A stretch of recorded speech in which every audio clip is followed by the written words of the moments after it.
Blood Angels Commander channel.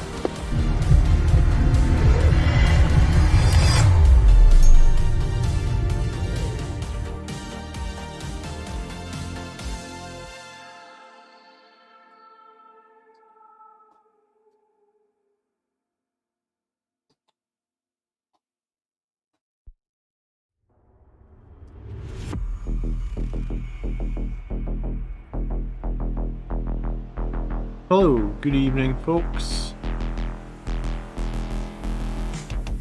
Let me just move this light a little bit. See if we can...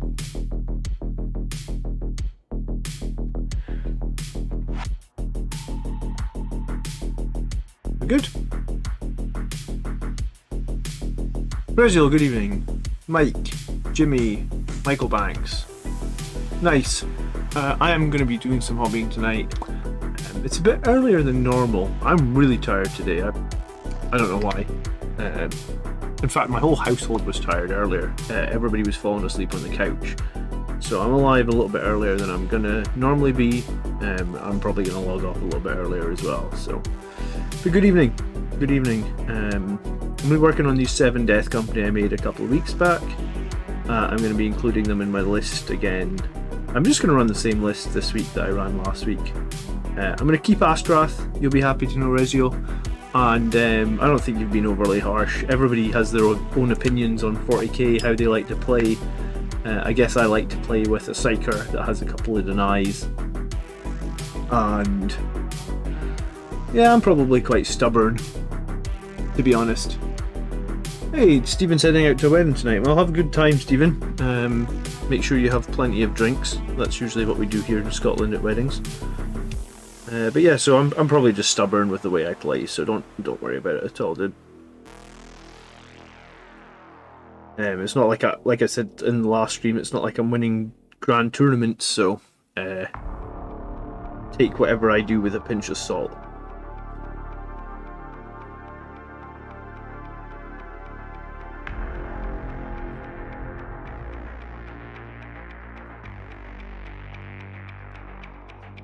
I'm keen to get on and get a bit more colours on these Death Company. I would like to have like... I think at the moment I only really have like 15 or so finished Death Company models. I would like to have like 30. I'm pretty close to having like 30 finished Sangre Guard.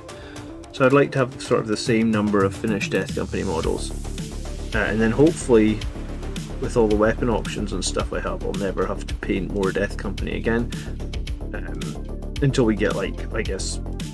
Jump Pack Primaris Death Company, because I feel like that will happen. I don't know when, but I feel like that will happen one day.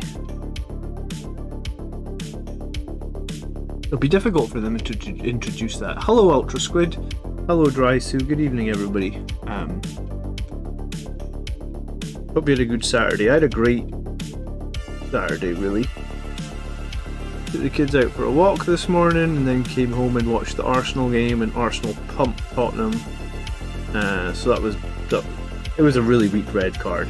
But yeah, no, the Saturday was great for me, so hope you all had a great Saturday as well. I noticed that Andrew went 3-0 on day 1 of LGT. Wasn't expecting that. Shout out to Andrew from the Plastic Crackheads. The Sisters list that I was having a lot of trouble with, actually. I think Sisters are really competitive. You can score so many points in that list just by like holding one objective and using Miracle Dice. It's crazy how easily he scores points. So he's doing well. 3 wins, 3 games, 3 wins.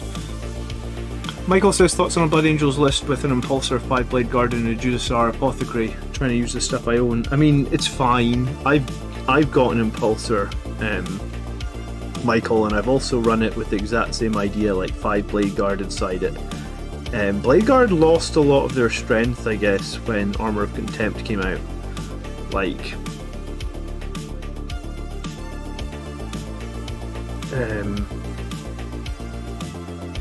yeah, I guess Impulsor got some strength though. Like Impulsor's got slightly better. I want to say I've not run my Impulsor since Armour of Contempt came out. But yeah, I think it's fine. think if I was going to do it, I'd probably run the Judiciar so that you can dictate the fight phase.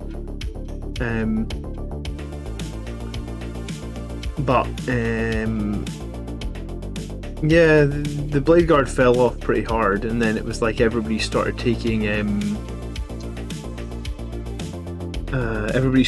Terminators for like survivable 3 wound models. And obviously, if you take the Terminators, you don't need to pay for like 110 points, I think it is, for a naked impulsor, more if you add the shield dome.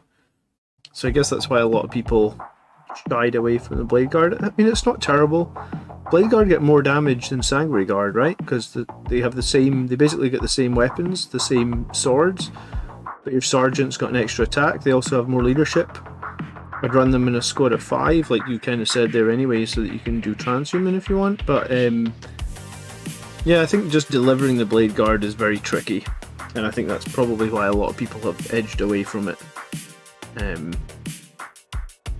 I used Blade Guard a lot in tournament play for like a year, but and sometimes they did great, but like sometimes they would just struggle, I guess, because they're the one unit that's not got the jump back, right?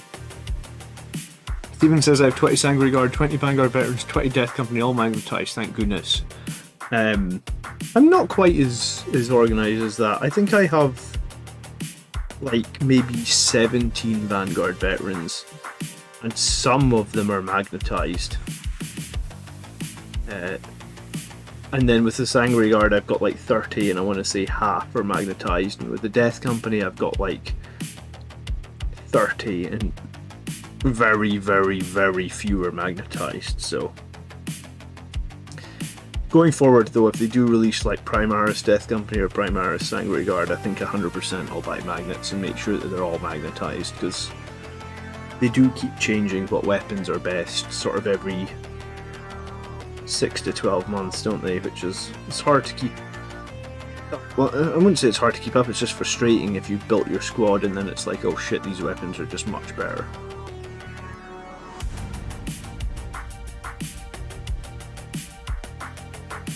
So I'm just blocking out base colours of my Death Company tonight. I'm not really going to try and be too accurate.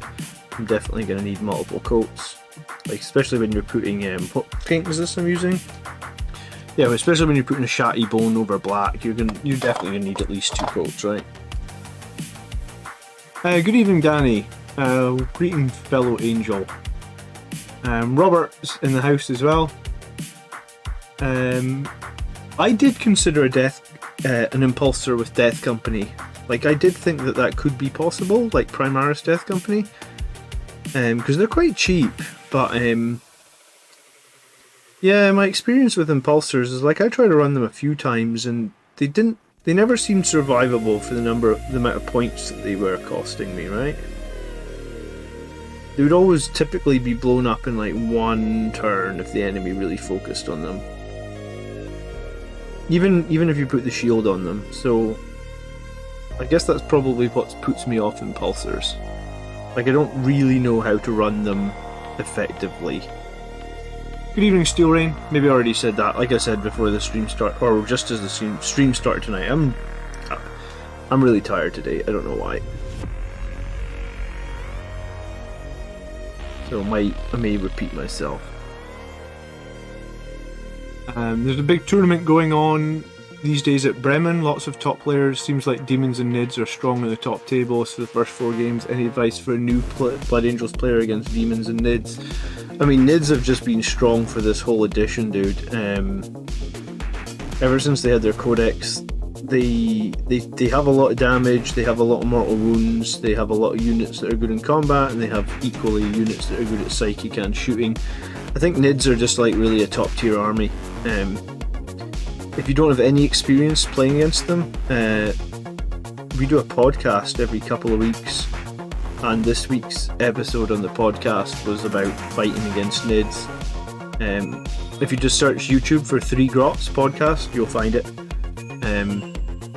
So it's like a 2-hour long episode where we break down the codex and talk a lot about Nids. But yeah, Nids are a really strong army. I think if you want to beat Nids, you need to have Soul Warden in your list somewhere, because they're going to do shitloads of mortal wounds to you.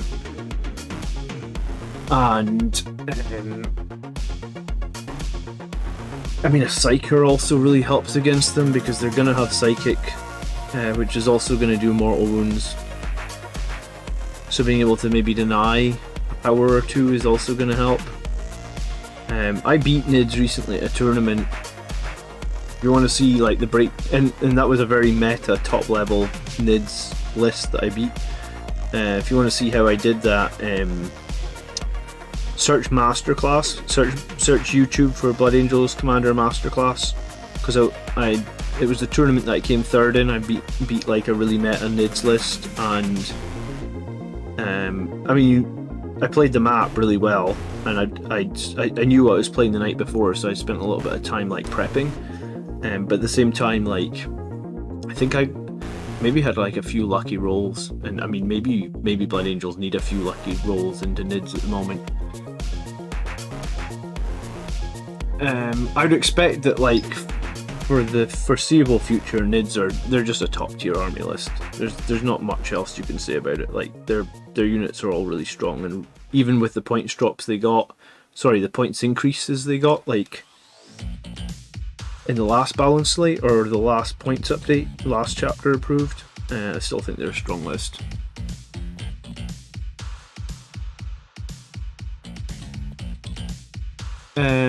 Nika says, can you elaborate how Infernal pistols work in game and why they're viable? I mean, they're a pistol, so it means that you can shoot them if you're ever in close combat.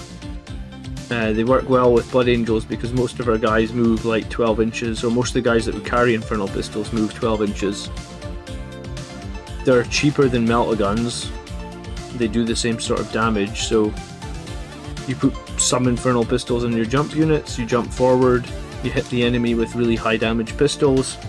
Obviously then you charge into combat. If you don't kill them in combat and it's your turn again, well, pistols are allowed to be shot in close combat, so sometimes being able to shoot a couple of pistols in your turn in close combat can do a devastating... I mean, those pistols can do 8 damage a shot, right, for 5 points. I think it'd be hard push to find other weapons in any codex that can do 8 damage for 5 points. I mean, you need to run a few of them to make them viable, I would guess.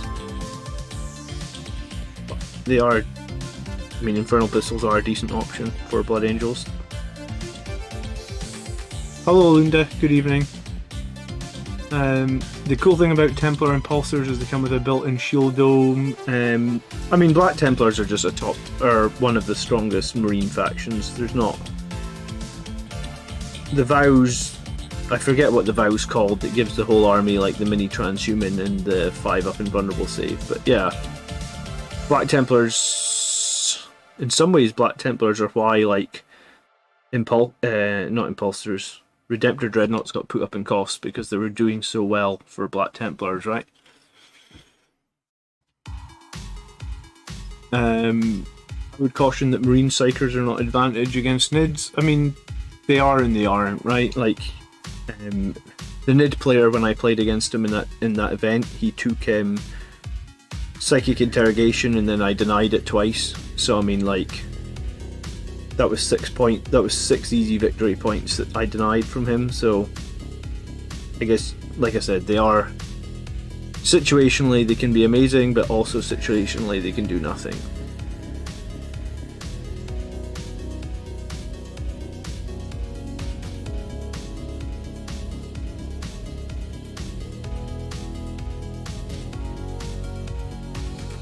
Now you're most welcome, Ultra Squid. If you printed brown before it was shatty over black, it comes out better. Oh, I appreciate that, Steel Rain. I didn't know that. I'm just going to end up painting like multiple coats of a shatty. I've always done that. Just loads of coats, I guess. I should have known that because I always paint grey underneath. I always play grey underneath areas that I go silver on. So I should have probably guessed that. Good evening, John. Infernal pistols are good on characters as well. John did 14 wounds to Silent King with 4 Infernal pistols. Yeah, I mean, few well-placed shots of Infernal Pistols can make a big difference, and if the enemy doesn't have an invulnerable save, then Infernal Pistols can be really deadly. In my best ever game with my captain on a bike, when he killed like 600-700 points of stuff by himself, I think I must have lucked out and run and had some hot rolls on his Infernal Pistol.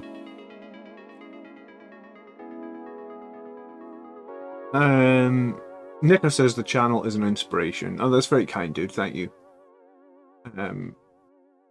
Danny has 2 impulsors. He wants 2 more. They're only okay. Why would you want 4 impulsors, dude? Would you actually run 4 impulsors in a list, like, ever? Isn't it just too many points on a like, it might be different if impulsors were like Drukhari or Eldari and they actually had decent guns on them, but they just have Stormbolters, right? Like, I don't think you want to pay the points on an impulsor to add the guns that they can take. Can they even take anything that good? I know they can take the airstrike, but like, I don't think I've ever seen anyone take that orbital strike on the impulsor.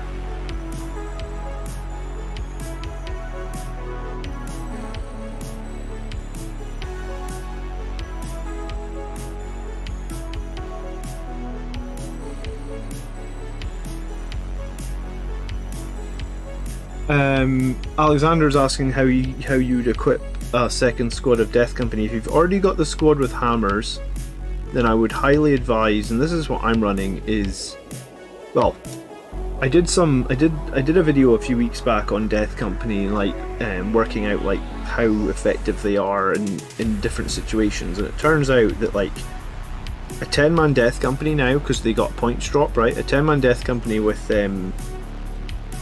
power swords seems like really efficient for how much damage they can potentially do, considering the power swords are going to be like -4 in the Assault Doctrine, which is going to be really good into Armor of Contempt enemies, right? So I just made 7 more Death Company, and I've got a bunch with hammers and I've got a bunch with chainswords. These ones I made 3 that have Infernal Pistols and power swords, and then I made 2 that have Infernal Pistols and chainswords, and then I made 2 that have power swords and bolt pistols. So basically I have 7, and it'll let me run like, I can run 3 Infernal Pistols and 3 power swords in the squad, and I can get a bit of variance. So like in my last list I ran 5 power swords, 3 Infernal Pistols, and I think the second squad of Death Company, if you're going to run 2 squads, you do want one with hammers, but the squad with Infernal Pistols and power swords are going to be really good into stuff like, for example,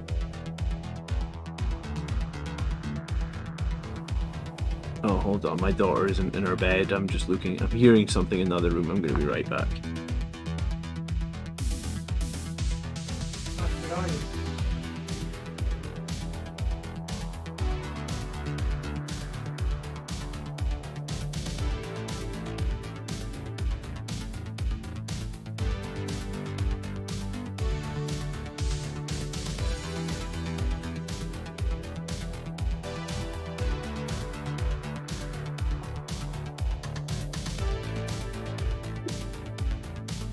Are you going to stay in bed, Annabella? She's like, yes, and then 2 minutes later she's up and wandering around. Good evening, Daniel, how you doing? Evening, Mike, nice to see you.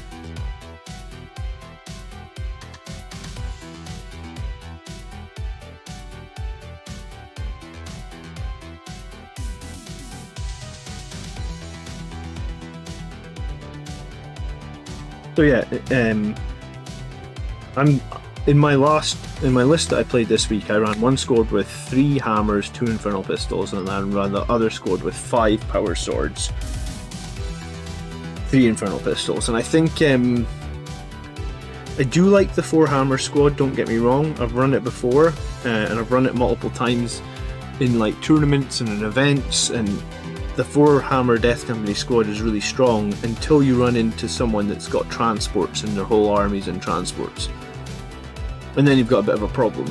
So if that happens to me again, then I'll Forlorn Fury the squad that's got the Infernal Pistols and power swords. Hopefully I'll be able to open up the transport with infernal pistols, and then hit whatever's inside. That's the dream. Dolph, good evening, brother. It's been a while. How the hell are you? Dolph was I think Dolph was one of my first ever subscribers, and he was here all the time at the beginning. I think he had like college or university or something. I haven't seen you in like a year, Dolph. Maybe. How are you doing? Mike, what variants of the Gladiator are going to be easy to build? That's going to be the million-dollar question here, I think.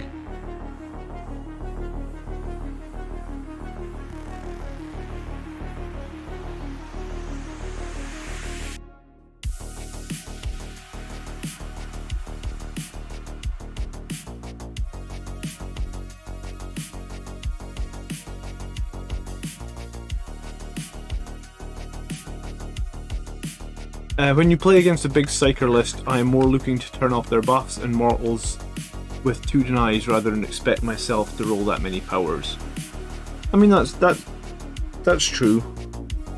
I mean, 2 deny, like, if you have 2 denies, so you're either like Chief Librarian or Mephiston, based on the fact you have to over-roll them to deny, I feel like really you're going to be able to deny 1 power.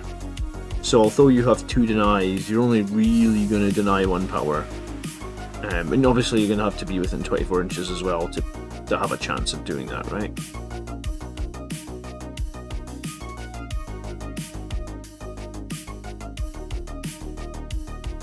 Thinking about dropping a 10-man intercessor squad for a second Death Company unit. I don't run any of my troop choices in bigger squads than 5. I mean, troops are kind of troops for a reason, dude. Like, they don't do the damage of elites.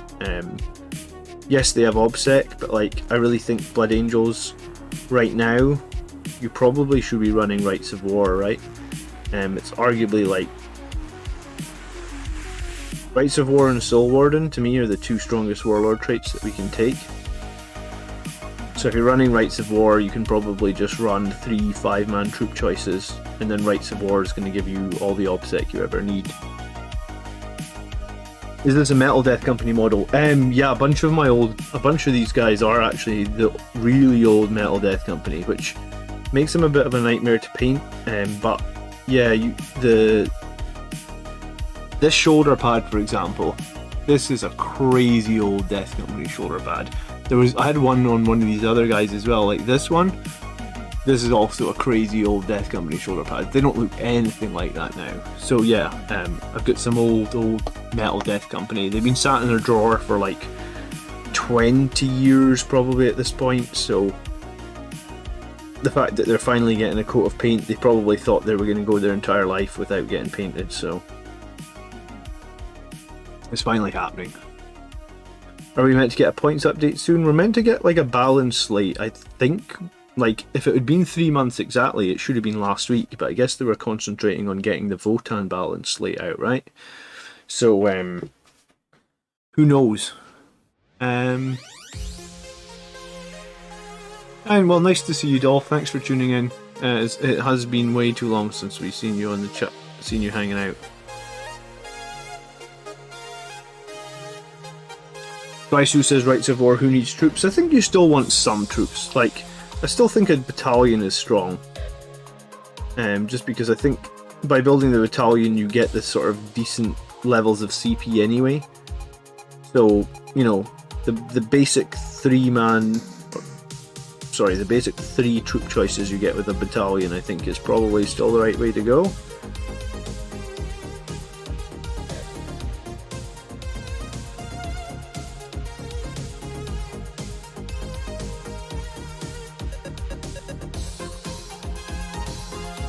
I always combat squad them to screen an Astraeus and grab objectives. Okay, wow. I didn't think that many people took Astraeuses. I mean, I had fun taking the Astraeus to the GT, which I went to with my Astraeus. Jim's going to take 3 Armigers. Well, I mean, I guess 3 Armigers do give you OBSEC though, right? Do they?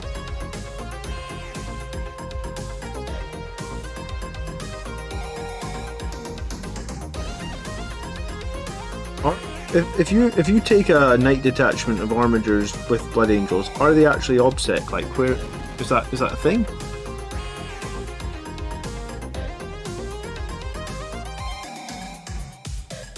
See, like, way back when I first started collecting the hobby, I kind of thought that the plastic models were crap, but, like, now it's complete opposite. If I have to paint metal models, I'm like, oh god, I genuinely sort of dislike painting the metal models. The paint just doesn't adhere to them. Any sharp edges, the paint will flake off. They're kind of a nightmare.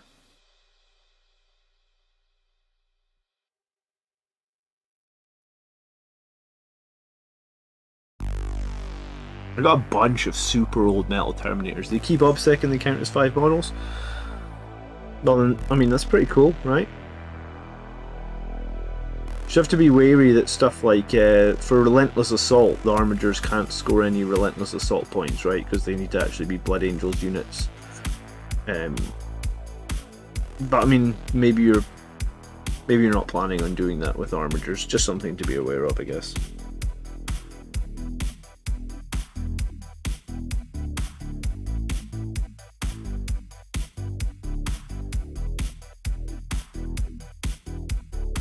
Well, there's also a big reveal coming next Saturday. I was actually convinced it was this Saturday, because like, I went onto Warhammer Community this afternoon thinking like, oh yeah, there was a reveal at like 2 o'clock, but no, it's next Saturday at 2 o'clock. It's supposed to be like a reveal of basically what's next, so like it could be some of the new codexes, or it could be just some new models for like Guard or something. Not entirely sure. I guess we'll find out next Saturday, but there is a new reveal, and they've said it's a big reveal, which I always think is, you know, like sometimes they'll say it's like, oh, it's the next big reveal, and it'll be like one model for 40k or one box of stuff, and then there'll be like I don't know, an Underworlds box set and an Age of Sigmar box and all this sort of nonsense, and like, it's not that I know people care about that, but like, you know, don't say it's a big 40k reveal if it's just one 40k thing, right?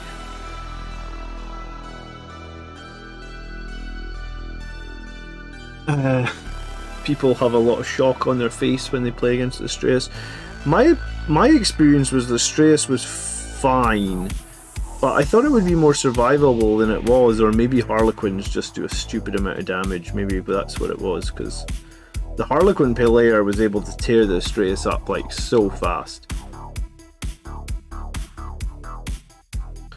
And I went first, so I shot away a bunch of his anti-tank stuff in turn 1 as well. Since Armour of Contempt have been taking 3 units of heavy intercessors with their executioner bolt rifles for extra AP, they take some shifting, and the other troop choices have no damage output. I mean, I guess the other troop choices have very little damage output unless you're talking about melee, right? You know, if you're doing like assault intercessors, they have some damage output in melee, and cursors have some damage output in melee too, I would argue. But yeah, I mean, they've got very, very, very little shooting output. But very little shooting output kind of just seems like most of our stuff, right? Like, we don't really do that much shooting unless you're going to spend 700 points and take an Strayus.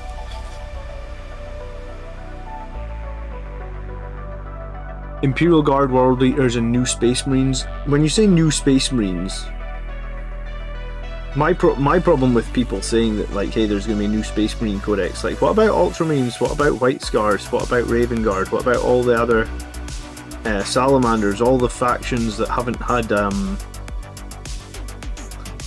had anything in this edition yet. Like, they haven't had a Codex. Surely they're going to get, you know, surely they're going to get some rules before we get, like, generic Space Marine rules. I mean, I don't know. It just feels a little bit like that's kind of what I'm expecting.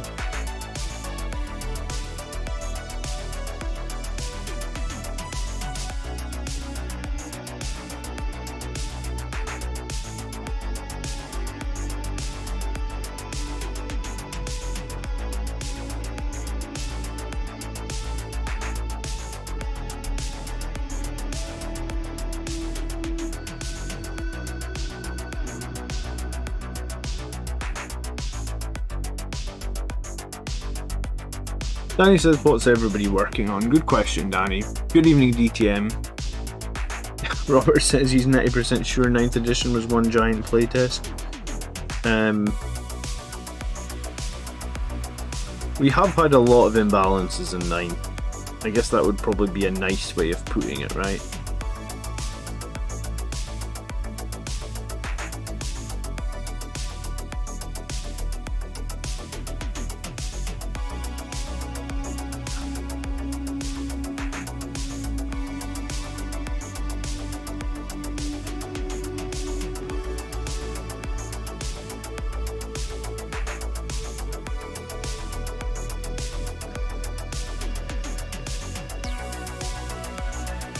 It's a lazy night. Yeah, sometimes it's good to have a lazy night, right?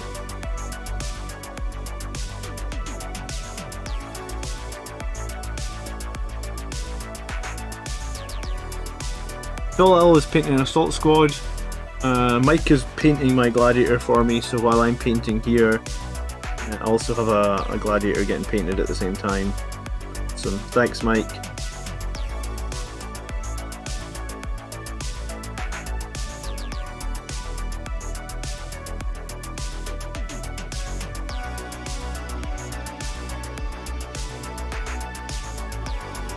Mike's got a Twitch channel. I think it's Mike Chili, but his like studio is painted red.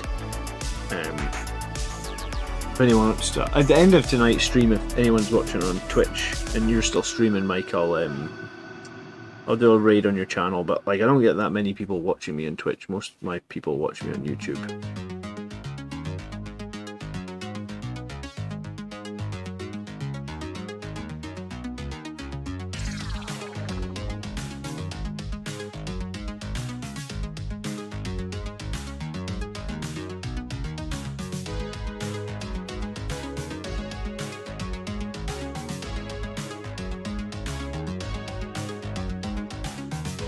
The scrolls on the jump pack always take longer than they should. They do indeed, man. And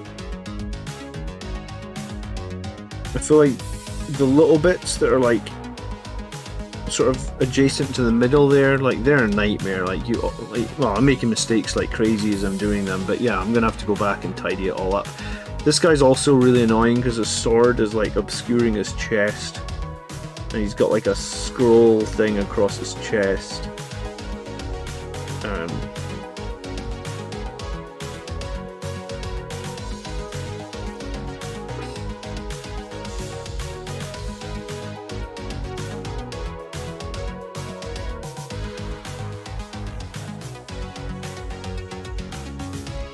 I don't really do sub-assemblies.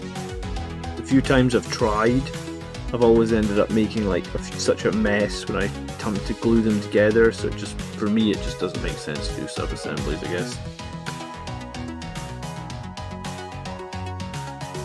Sorry, how many, did I miss your question about the gladiator, Mike? What options are we going to have for this gladiator, like?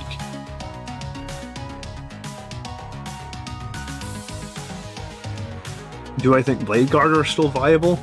I mean, viability is quite a large... Like, I think they're viable, sure. Are they top tier? Probably not, you know? Like, not many people are still running Blade Guard, if anyone, right? Ever since Armor of Contempt came out,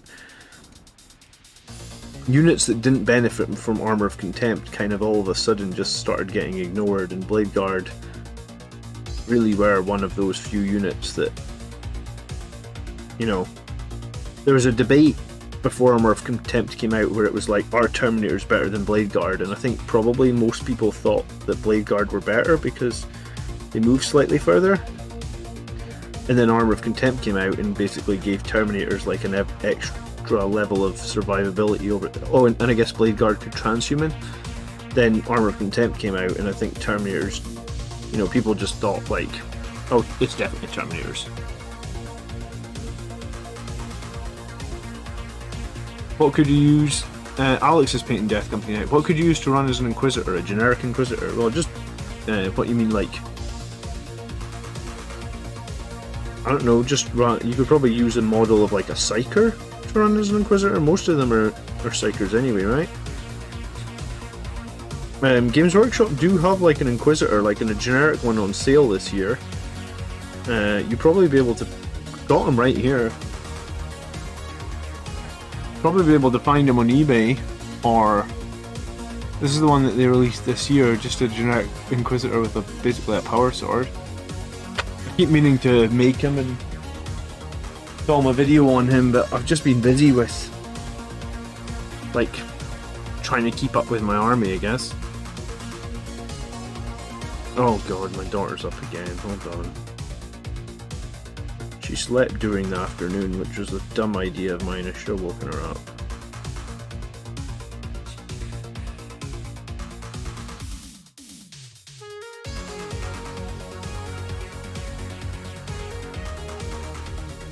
Alright, back in a sec. Come on.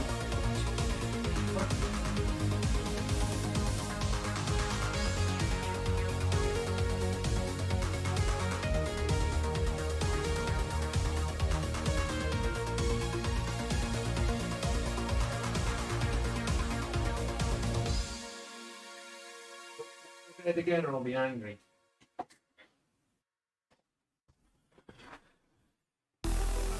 Afternoon nap is never the answer. I was watching the Arsenal-Tottenham game, Phil, and I really just wanted peace and quiet to watch football.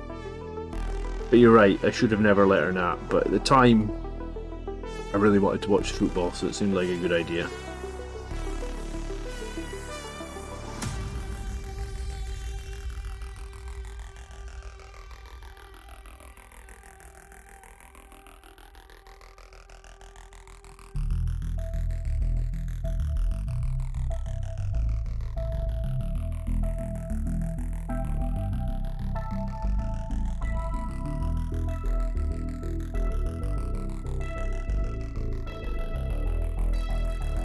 No one wants to see an angry John. Did you hear that when I said I'll be angry if she wakes up again? It's an empty threat. It's a complete empty threat, Mike.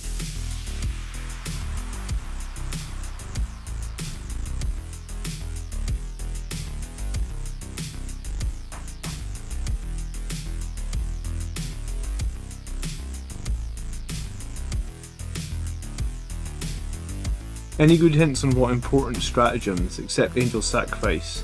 I thought I found all important ones but learned watching your videos. I just recently learned about the Whirlwind one. I made a video on like the top 10 stratagems for Blood Angels. I mean, generally if you have a Blood Angels question and you search the question plus Blood Angels Commander into the YouTube search box, like, I'd say that like I've made the video for like most of those questions at this point, and if there's a question that I haven't made a video about, then yeah, sure, come into the live stream and ask, or leave a comment and ask, and I'll make the video, because that's kind of what I do on YouTube, right? So but yeah, no, I definitely made a video on the top 10 Blood Angel stratagems. So I mean, it was after a codex released, so it should be valid and it should be decent.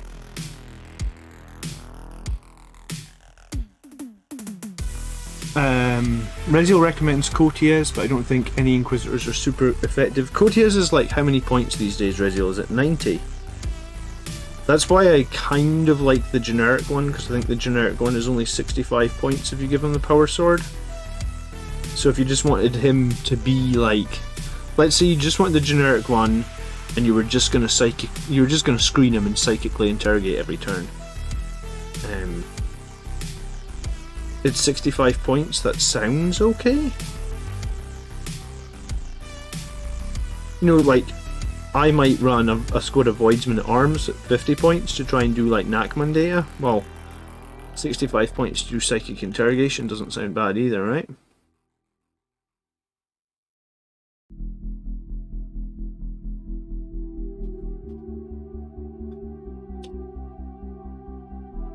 You're more than welcome, Ultra Squid. But yeah, drop me any more comments that you may have, and if there's a video that needs made, we'll get it made.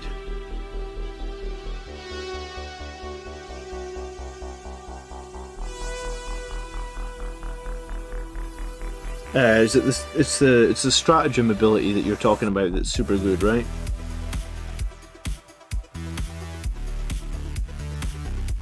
He does also get like a free off-spec scan, but I mean it's just like Assault D6, is it? Or maybe it's Assault 6, I forget. It's been a while since I ran Courtiers.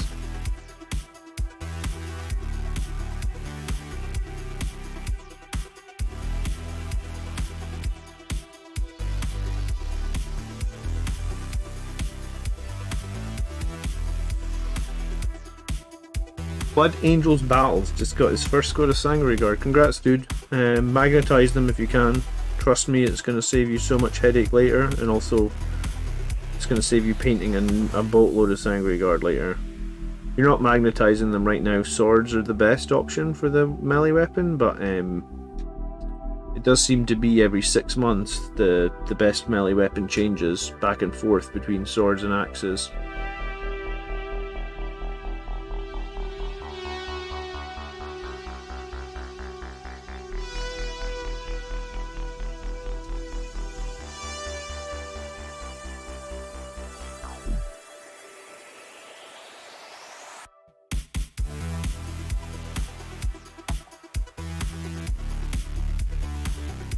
I ran Courtiers a couple of times and I don't know if I felt like he was really good. Like, what do you think makes him really good?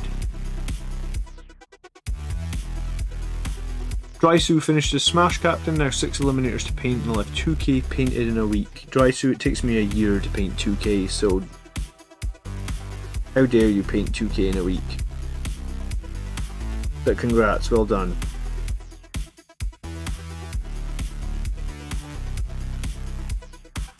I used to paint so much more before I had kids, man. Well, yeah, I used to paint more, but I used to get more models finished before I had kids as well. I never did commissions before I had kids. The commissions only ever started after I had the children and was like, I just don't have the time.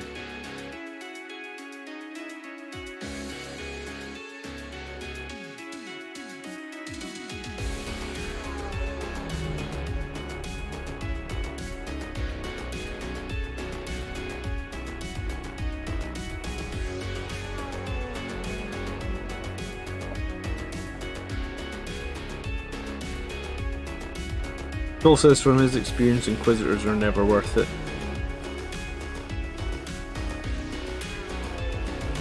I was going to say, I ran them a couple of times and never felt like I got that much value out of them. I think if I was going to run one, well, I don't own Hector Rex. I think he's a cool character and I would like to own Hector sometime. And I think he's a pretty strong Inquisitor in terms of like, he's pretty good in combat and pretty survivable. So I like Hector. And I like the idea of the cheap one. Courtiers at 95 points. Stratagem ability might be better now with Nephilim. I suppose it probably would be better now. It's just remembering to use it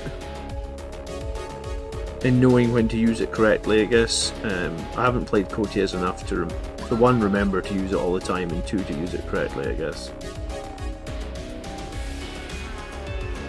But yeah, Courtiers is probably the next best choice. Hector, Courtiers, and the generic one. The one that I've got the most paint on is Courtiers, so at some point I must have agreed and felt like he was the best choice.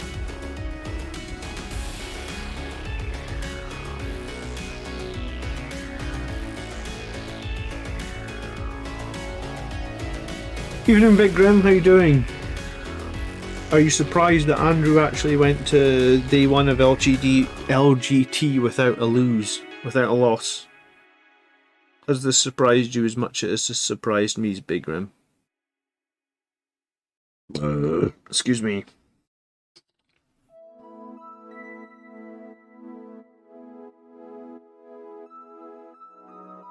Seems like the general consensus is Courtiers isn't good, he's just the best of the rest, I guess.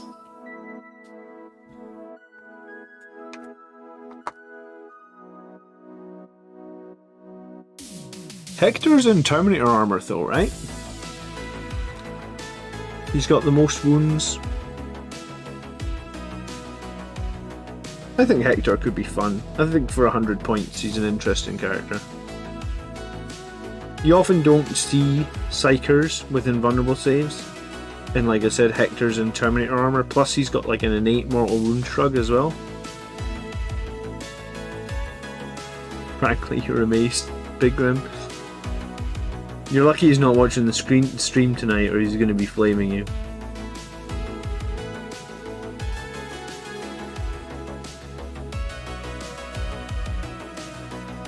Sisters are in a good spot though. Like when I play that Sisters army, they just trade way too cheaply, man.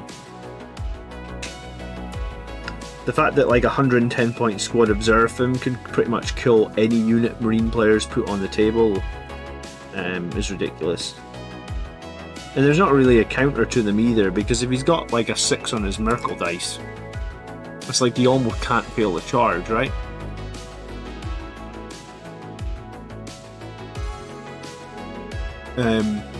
Alright, Mike's going to make all 3 variants of the Gladiator. Mike, you're a superstar, and we can... If it costs you a couple bucks more in magnets, let me know and we'll sort that out. It's not a problem.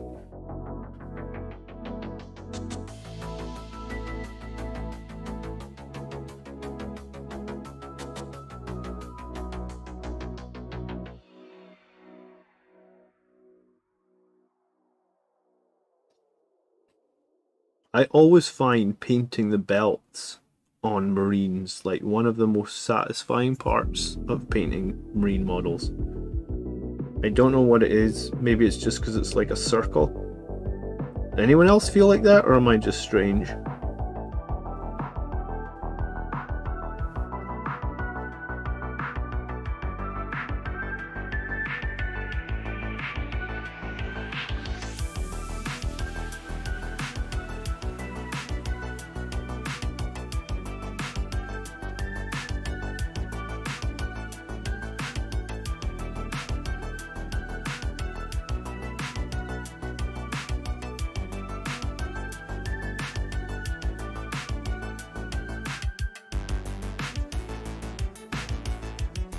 Yeah, I suppose sometimes with their arms and stuff, the belts can be a bloody nightmare. But if it's like if it's a belt that you can just go round, none of the arms are in the way, it's a very satisfying thing for some reason.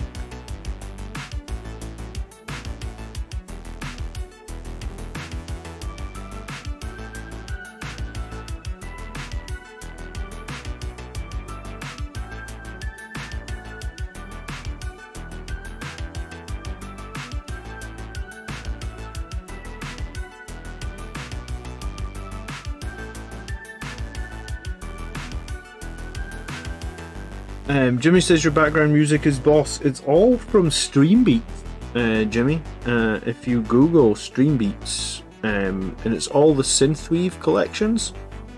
So props to the guy Harris Heller who made Streambeats, because he made it for our YouTubers and Twitchers, and he made it all free, completely royalty free. Use it in any video you want.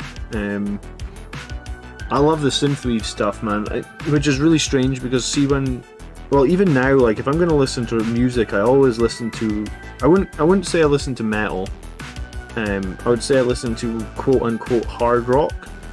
I mean, I would listen to Metallica, sure, but like, are Metallica even metal? I think Metallica are probably more, like if you think of like the Black Album and stuff, I'd say that's probably more hard rock than metal anyway, so I very rarely listen to any other type of music than like rock music. So these synthwave things is a new thing for me, and they remind me very much of the 80s, and I guess I grew up in the 80s. And maybe it's like old video game music from the 80s. But yeah, props to Harris who made Streambeats and made it all free. I mean, without it, I wouldn't have that much music. You can go straight onto streambeats.com. I think you can either stream it on like Spotify or Odd Amazon, and you can also click. There's a way to download them as well. So if you just want the MP3s, that's how I do it. I download all the MP3s and then just play them in the background while we're streaming.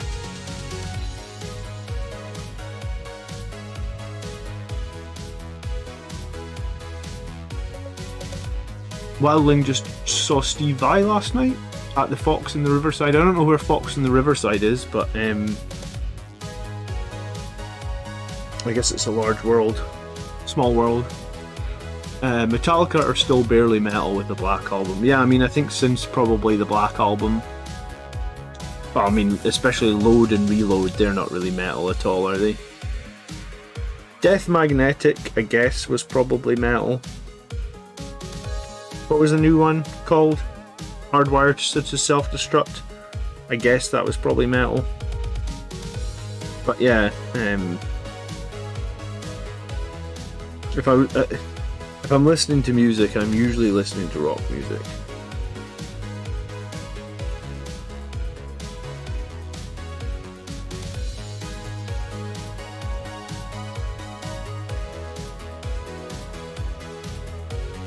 Oh, Riverside is California. I always want to visit California. I mean, technically, I've been to San Francisco, which is San Francisco part of California? Geography isn't my, I did geography at school, but it's definitely not something that I kept up with. I've been to San Francisco, but I've not been to like Los Angeles or anywhere else, I guess. Los Angeles is Hollywood, right?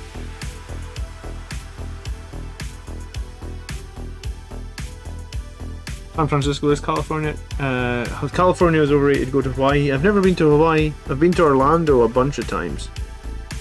I've been to Miami once. I've been to Tampa a couple of times. We had a few people watching the other night from like Orlando and the sort of Florida area. I hope they're all right, because that storm looked pretty nasty. It looked like it busted up a lot of people's houses and stuff. How does that even work if your house gets like blown away in a hurricane? Because we don't get hurricanes in the UK, right? So like if there's a hurricane that like blows your entire house away, like can you claim that on home insurance, or like I actually have no idea how that works. Like, or are you just fucked? Did you just lose your house, you know? Like, surely not. Surely there's insurance, right? I'd hope. Evening, Campbell. Reziel recommends San Diego. Yeah, I mean, San Diego is not far from San Francisco. I think I'm maybe going to San Francisco for work again this year. I think maybe, well, I say this year, I mean next year. Within a year. I think we're going to San Francisco maybe in March. I'll be there for like 3 or 4 days for work, like my day job.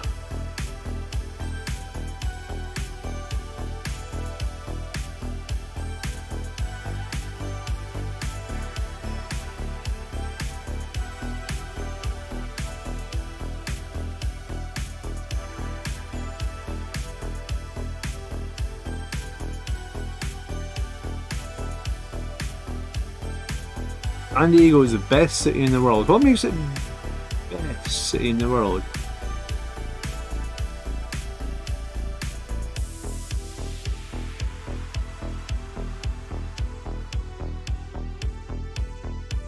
San Diego and San Francisco are 8 or 9 hours driving apart. Oh right, I'm confused then. I thought they were way closer.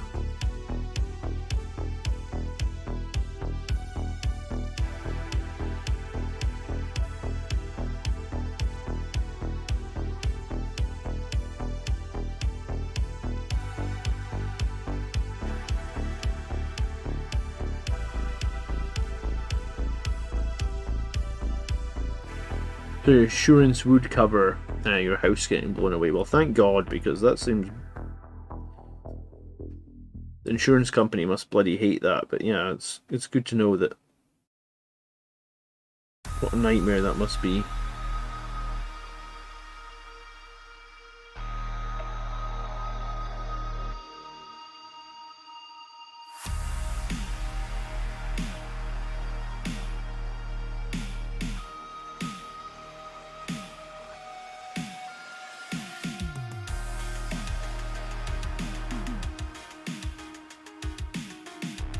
Yeah, I know there's like a yearly hurricane season, and sometimes there's multiple hurricanes each season, but sometimes, some years they don't make landfall. It just seems these last couple of years have been kind of brutal, because there was one, was it last year, that like ripped through like was it through like Jamaica and stuff that went last year, and it was like crazy devastation. And then this year it looked like it went through somewhere in Florida called like Fort Myers, and I saw a couple of bits of Fort Myers on the news, and it just looked like I actually had a really dumb question about that, right? And like maybe someone that lives in those areas, was anyone around those areas? Did anyone want to answer a really dumb question?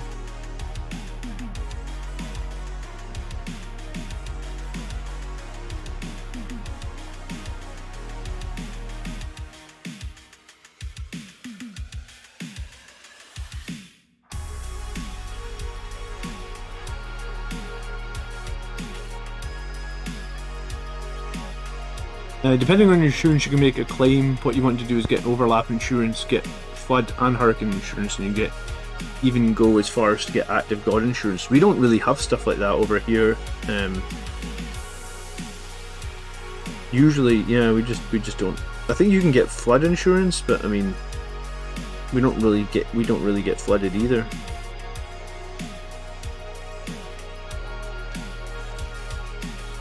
East coast of Canada got hit pretty hard, yeah, too. Bigger Torval, thank you so much for following. We're just chilling, painting some Blood Angels tonight. As always on this channel, we're usually chilling and painting Blood Angels. If you don't follow me over on YouTube, we do a lot more videos on YouTube than we do on Twitch. Good evening, Dark Angels player here. What units of ours scare you the most? Well, it's not Ravenwing, because I think the Ravenwing are too slow to scare us. No, sorry, not Ravenwing, Deathwing. Big blobs of Terminators do not scare me because I just don't fight them. I'll just let you sit them all on one objective, and sure, you can hold your objective with a 400 point squad of Terminators. I'll just kill you everywhere all over the map. So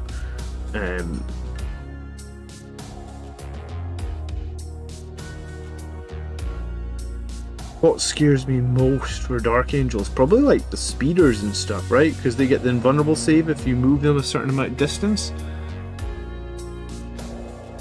Blood Angels are my only 40k army. I gave away all my other armies to focus on just one army, sort of a couple of years ago when I had kids and realised that I don't have enough hours in the day to do more than one army.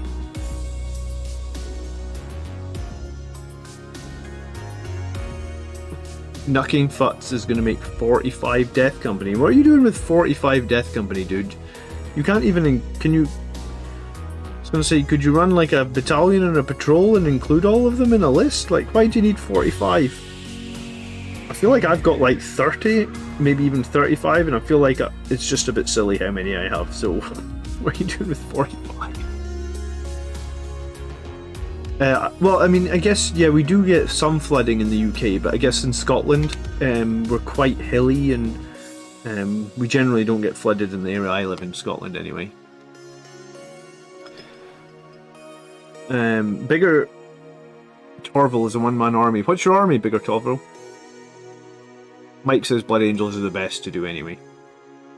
True. Lots of fellow Dark Angels players here, actually, tonight.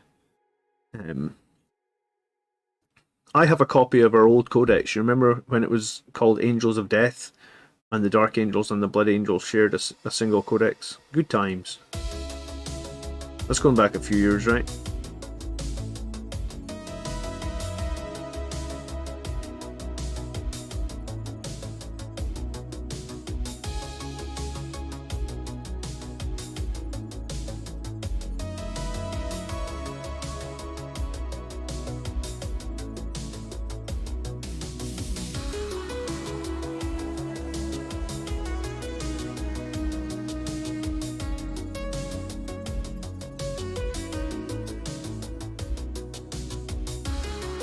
Ravengard, I'm up in Elgin, so probably just like an hour and 15 minutes maybe from Aberdeen. Quite a lot of friends in Aberdeen, actually. I went to university at Robert Gordon in Aberdeen. That was like 2 decades ago, though. I was at university in Aberdeen in like 2001, something like that. But I lived in Aberdeen for 5 years. I certainly like it. I don't know, when I was that age I liked living in the city. Now I'm quite happy to live in the middle of nowhere, I guess. I got family and kids, I don't need to be in a big city. Oh, literally my best mate in the entire world is from Ellen. That's funny.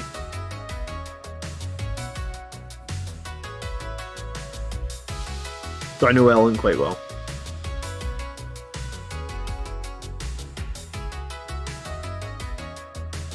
And I mean, if I didn't know it, I would know it now because it's got the Brewdog bar and stuff, right? So do you go to Brewhammer? What is the scariest what is the scariest Dark Angels unit for Blood Angels? Is it the Speeders? Is it something else?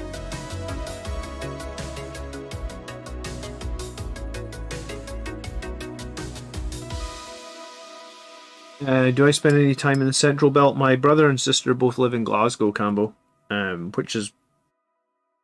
I mean, you're talking about the Central Belt of Scotland or the Central Belt of the UK? Because if Scotland, then yes. If the UK, then not really.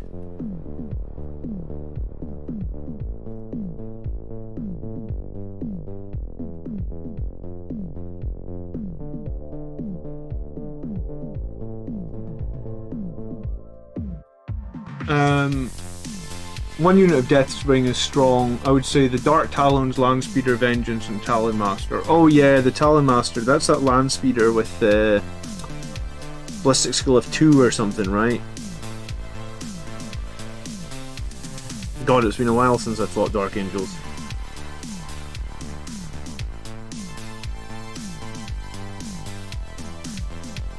I'm just never really that scared of big blobs of Terminators, because I think as a Blood Angel player, you can usually dictate where the combat happens.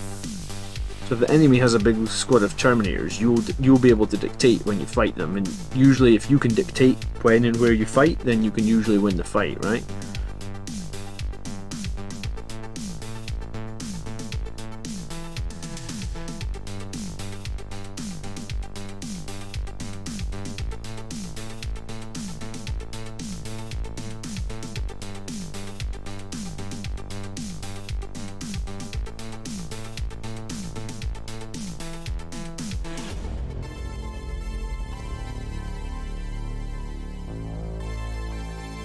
Ah, okay, another Fifer here. Cool. I didn't realise you were Scottish as well, or from Scotland. One of the two. Yeah, no, I spent a lot of time in Glasgow, actually. Not so much time in Edinburgh. I was out in Edinburgh just like 2 weeks ago for a 40th birthday. The Saturday night I didn't stream, that's where it was.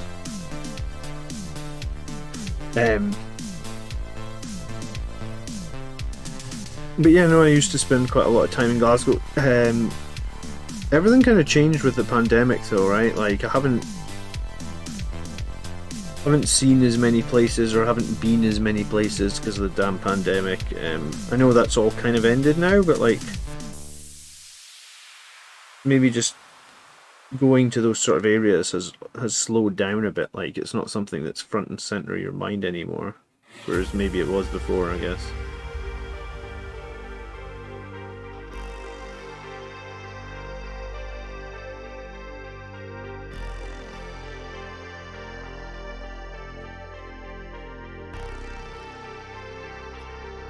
Did I have a horrible hangover after Edinburgh? Yeah. Do you know what? It was...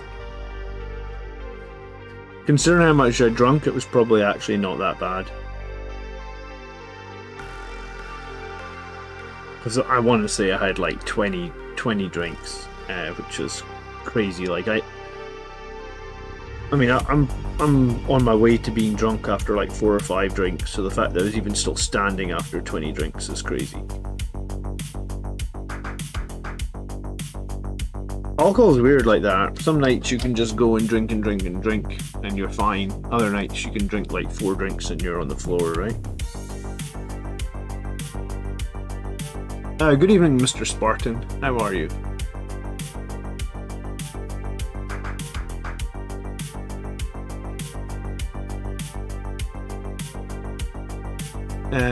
Robert's going to jump in and get the sparking new Emperor's Champion.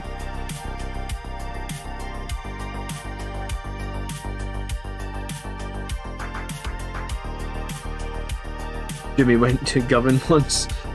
Yeah, I mean, Govan's not that nice, even as a Scottish person, I would guess, right?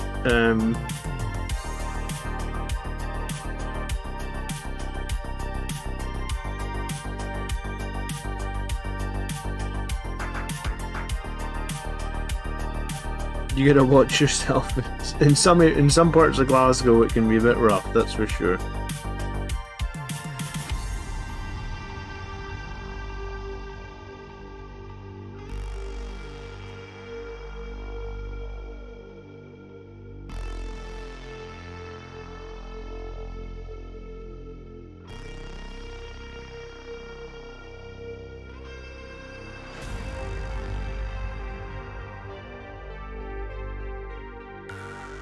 The small towns in Scotland, though, are like crazy friendly compared to the cities, I find. So, I've been living in a small town now for like 12 years, and I don't think I'd ever, unless I have to move back to the city for like a job, I don't think I ever will.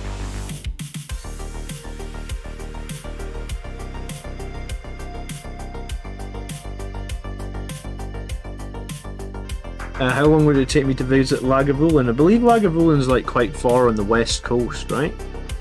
So I want to say it would be like a 4 or 5 hour drive at least to get over to the west coast from where I am.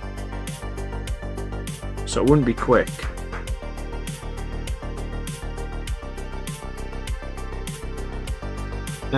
Robert's from Carlisle, or Carluke.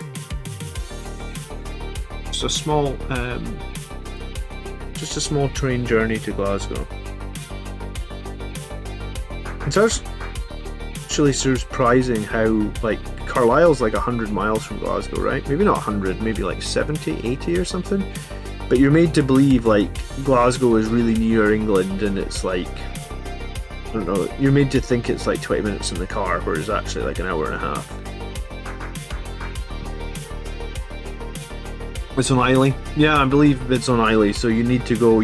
I would need to drive over to the west coast, which would take about 5 hours. Because remember, I'm like very northeast, and then I'd need to get a ferry, which would probably be at least another hour or so.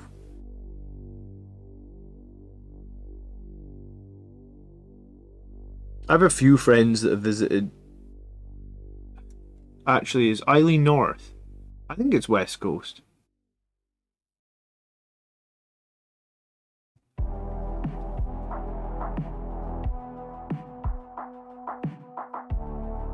I don't know, Islay's quite a peated whiskey, and if I have to choose, I'm always going to choose like a sweet whiskey over a peated whiskey.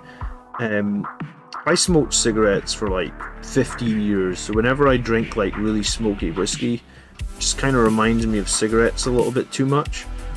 So if I get to choose, I'll pretty much always choose like a Speyside whiskey that is much more sweet, or like, just, yeah, same with bourbon or anything like sweet, cinnamony, toffee, sugary. Like, I much prefer that sort of drink than a smoky drink, because I don't know.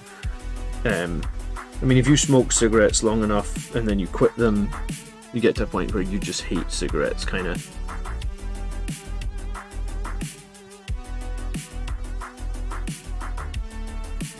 Lafroig at 15. Yeah, I mean, it's probably a little bit too smoky for my liking.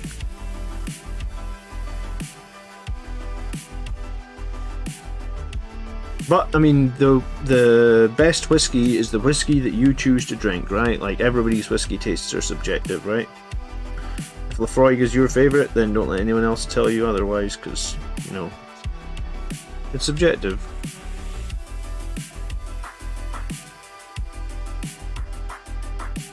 Or you could drink cognac instead. What is cognac? It's like wine, right?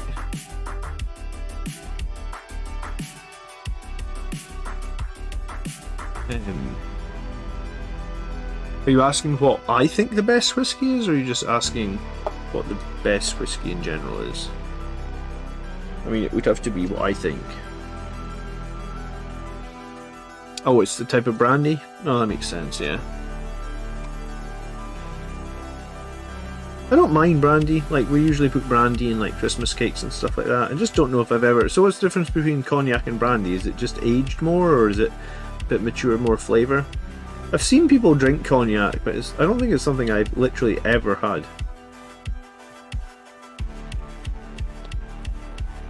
I'm not a huge fan of Glenmorangie either, actually. Glenmorangie was my dad's favourite whiskey.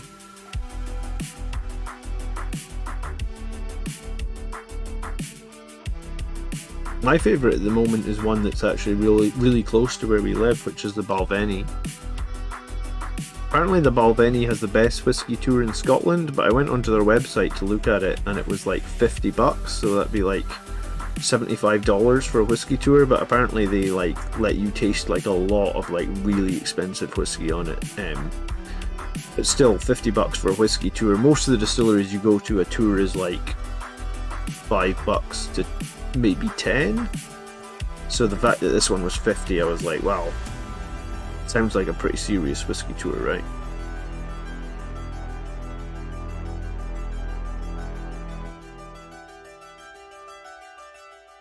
The Balvenie tour is incredible. Oh, you've done it, Phil? Tell us, why is it incredible?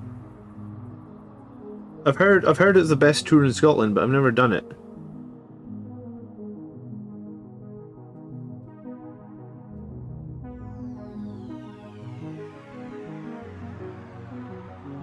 Teachers will put hair on your chest. I love that bit in Braveheart when he's been shot with the arrow. And they just pull the arrow out and pour some whiskey over the wound, and they're like, "That'll put some hairs on your chest, boy." That's usually what we would say about grouse, right?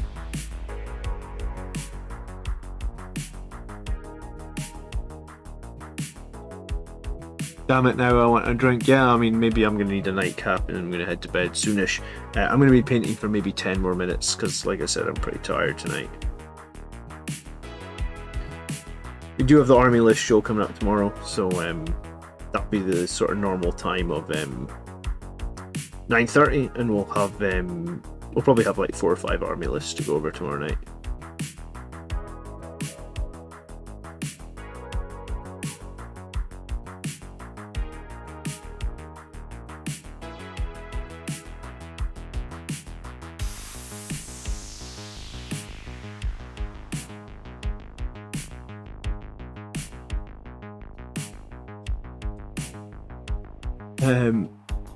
It's just rummaging around the distillery having drams, and the guide was incredible. Okay. I don't know Glendronach. Where's that from, John? David's painting up some angels in carmine. Post a picture in the modelling and painting room on the Discord.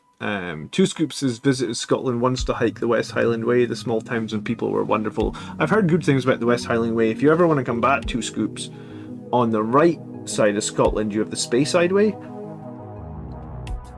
which is like a lovely like 80-mile 5-day long hike where you'll walk the Spey. Basically you'll walk the whole of this, like adjacent to the River Spey, and the River Spey has like 10 distilleries on it. So the Speyside Way is a great walk. I've done it twice, I think. No, I've done it more than twice. I've done the entirety of it twice because it's like 80 miles, but I've done like parts of it probably like 4 or 5 times. But no, it's a great walk to do if you're ever in Scotland as well. I'd like to do the West Highland Way too sometime.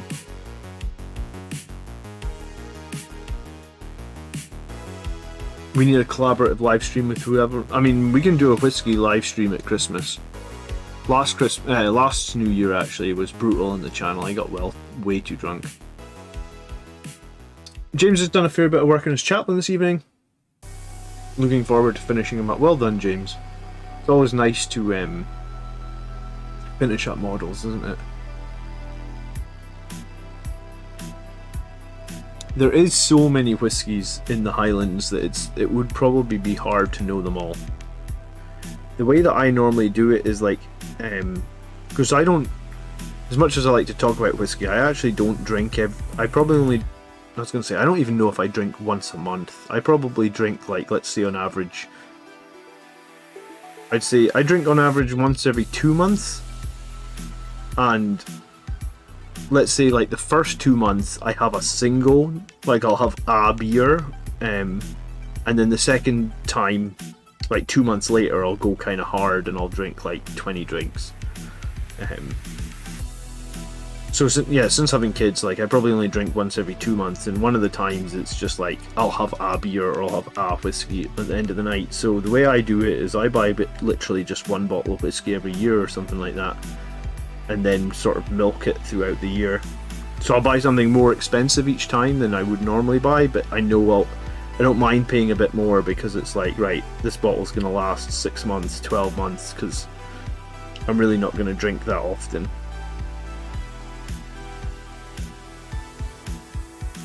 When you have young kids though, you really don't want to be waking up with a hangover, trust me.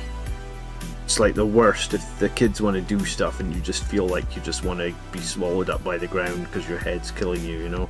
It's not a good recipe. I probably drunk more than once every 2 months before I had the kids. Probably like once a month before that.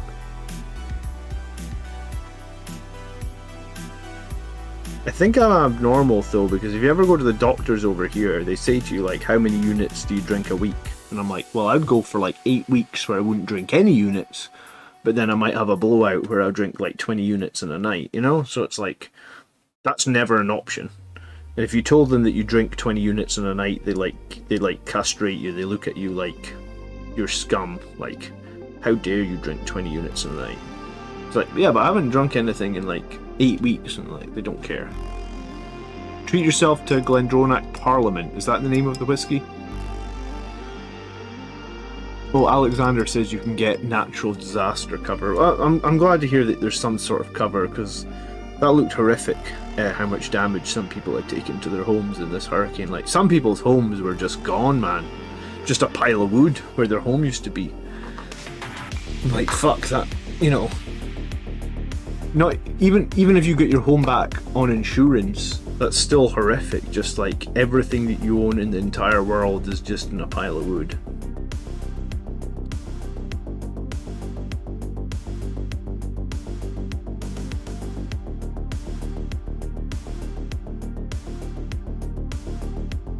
Wildling's putting ard coat on his speeder. Do you paint the ard coat on by, like, you actually paint on? Like, ard coat's like varnish, right? Like, you just paint it on, or you don't spray them? And if so, why not? Why do you paint the varnish on? Why don't you just spray them? I've never actually bought the ard coat for painting. I mean, I use Citadel varnish, but I've always sprayed it.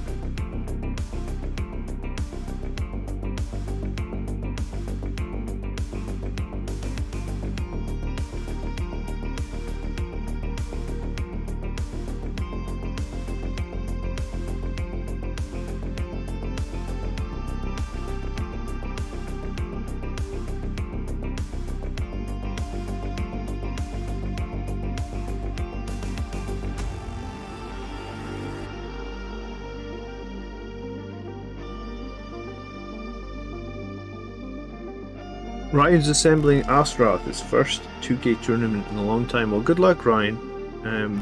Hope Astaroth does well for you. Be careful with Astaroth. His axe has a horrible habit of snapping in half, honestly. It's a bit like the old metal Dante's axe. Like, if you have an old metal Dante and the axe didn't snap in two, then that's like a miracle. When I was a kid, I didn't know how to fix that. I mean, I tried with super glue a bunch of times and couldn't fix it, so I actually ended up buying an extra Dante. So I was like, his axe is snapped and I don't know how to fix this. I can't fix it. Astaroth's kind of the same, the Finecast one, where the axe can just snap and it's a bloody nightmare to fix it.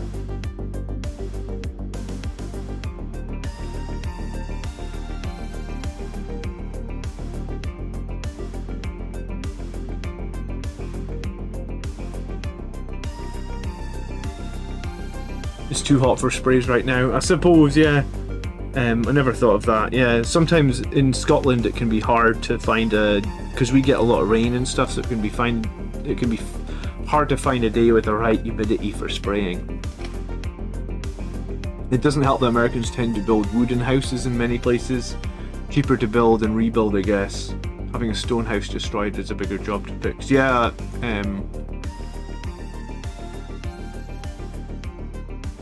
it's the resin, Ryan. Yeah, the resin axe is terrible. I had to pin mine. Astaroth is notorious for that, says James. Yeah, his axe can be notorious for breaking, unfortunately. Yeah, I had to pin mine. 2 scoops. I said 4 people instantly come out of this chat like, my axe, my axe. Yeah, okay. So yeah, I'm not lying to you. Be careful with his axe.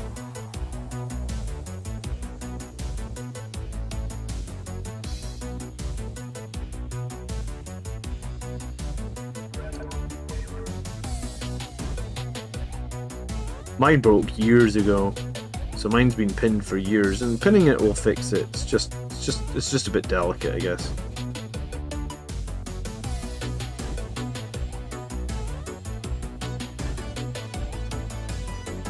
You can't spray in Canada for a year and a half. Do you know what? In Scotland, there's definitely, I guess our weather's random enough where there is definitely days in every season you can spray varnish.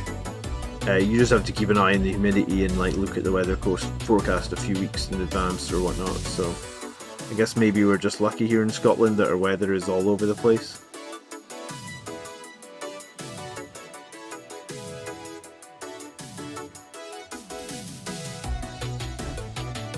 I love varnishing them at the end of the process though, and like sort of like saying to myself, like, you know, the varnish for me is very much the step where you're like, right, they're complete, I'm done, I'm happy, I've transferred them, I've varnished them, I can move on. And then I always find that a very rewarding and happy step, I guess.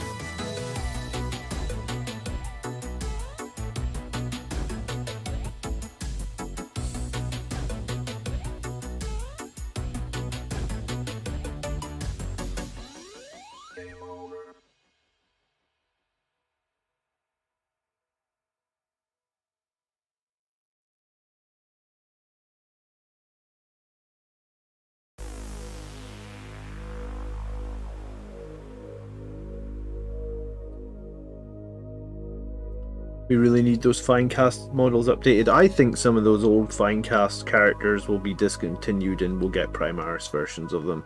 I mean, they want to sell us new Primaris models. Give us new, you know, like, Blood Angels need a box like the Black Templar got, where like we get all of our characters, or like a handful of them, upgraded to Primaris. They get a lot stronger, hopefully. I mean, that's what I would like to see. And yeah, it's going to suck to have to do a bunch of characters that already have done, etc, etc, etc, but if it means that we become a lot more competitive and we can hang with these other factions throughout an edition, I guess that's the price we gotta pay, right?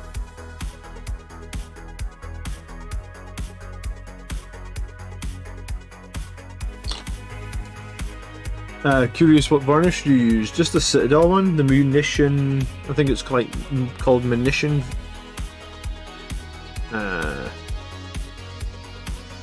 Someone will help me out in chat. What's it called? It's like, it's just the one that comes right off the Citadel website. I bought the Army Painter varnish, and I tried both of them, and honestly, I mean, because I don't use Mephiston Red, right? For my Blood Angels, I use Evil Sun Scarlet, because that's kind of closer to the old paint colours when I first started painting them. And I found that if you use the Army Painter varnish, Evil Sun Scarlet sort of goes a bit of a horrible pink colour.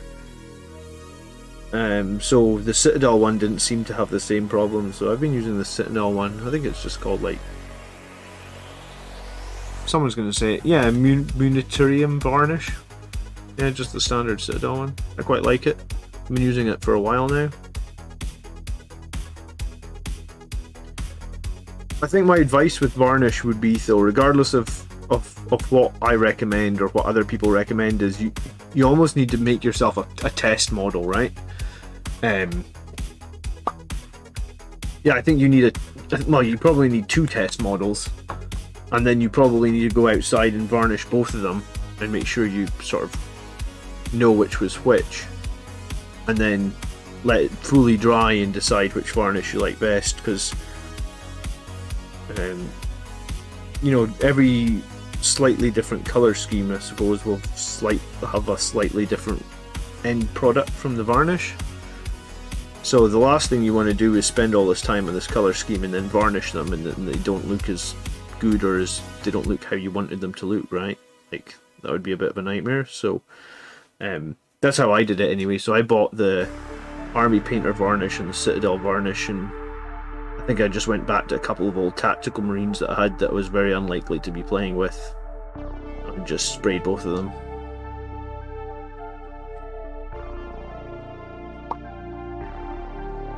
Primaris Corbulo with a jump pack. Yeah, I mean, we need a named Sanguinary Priest with a jump pack. It makes no sense that he doesn't have a jump pack, Corbulo. He's useless because he doesn't have a jump pack, right?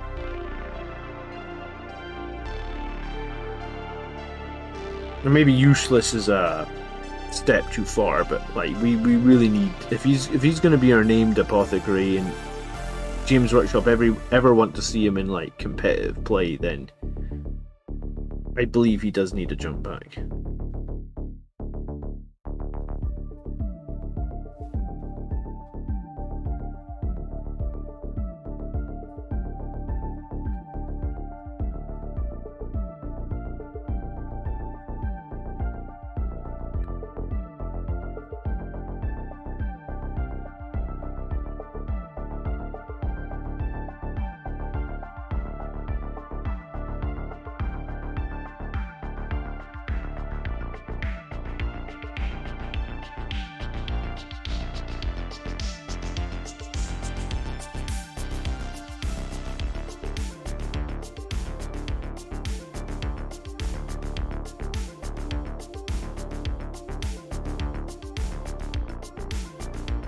Alright, I think I'm going to be done, guys.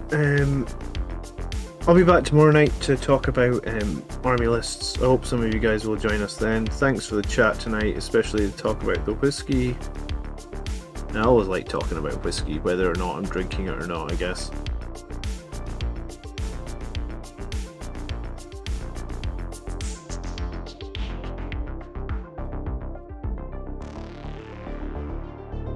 It sounds like the old school. I always get great comments on my royalty-free playlists, so you know, come hang out and we'll have on the. We always have on the similar sort of old synthwave music. It's good fun, I think.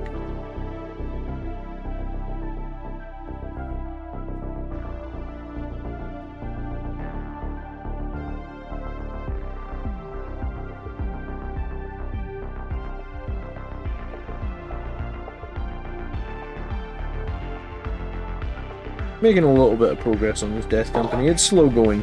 It's always slow going when you're doing like a batch paint of like 7 models, but will we get a live stream of the Grots drinking around Christmas time? It's a good idea actually, James. Post it in a suggestion on the Grots channel and I'll see what we can make happen, I guess. But I'm for it. I won't be going out at Christmas time and stuff because I'll be sat at home helping the wife with the kids, no doubt.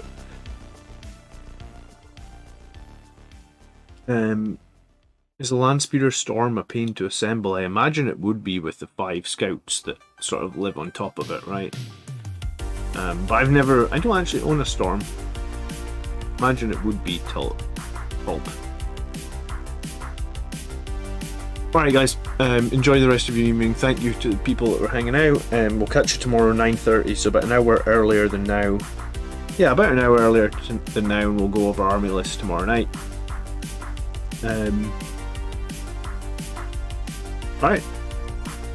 Peace.